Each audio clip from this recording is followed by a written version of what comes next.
Assalomu alaykum do'stlar. Mana kim Honda Odyssey bo'lsa, klapan tortishni xudo xolasa mana o'rgatib qo'yamiz. Yodgorlik ustamiz bilan mana hozir mana ishni razbor qilyapmiz bo'ldi motorning ustini. Inshaalloh hammasini ko'rsatib o'tamiz.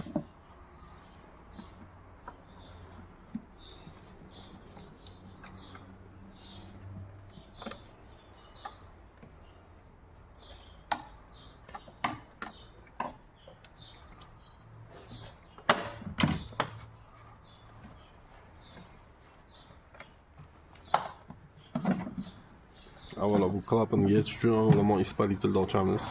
Shtekillarni yig'ishtiramiz, katushkalar chiqaramiz. Bu yerda ikkita golovkasi bo'ladi. Blok golovka silindrlarni ularni yechib olamiz.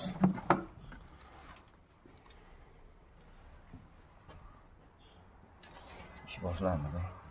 Ish boshlandi, xudo xolasa.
Mana e'tibor beramiz.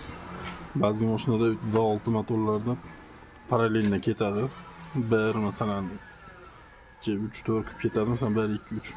Bunda rad ketar ekan, qatorasiga 1 2 3 4 5 6 bo'ladi. Adashib ketmanglar faqat.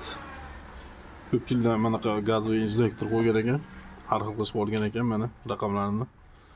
Mana 2 4 6 qilgan ekan, naryoqda 1 3 5 qilib qo'ygan ekan. Shunga keyingi safar kimdir o'rnatmoqchi bo'lsa, qatorasiga 1 2 3 4 5 6 klapan.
blokkani tugatdik. Endi ustakamiz silchalarni qatiryapti.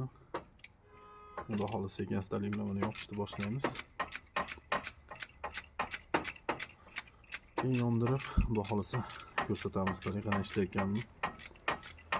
Buni aybi, xullas chiqishi 0.10 bo'lib qolgan ekan, 0.10 mm bo'lib qolgan ekan, yopilib ketgan ekan. Xullas mashina dimlanib, qiynalyapti. Hozir xudo xohlasa to'g'riladik. Qo'yilish tarafi yaxshi ekan.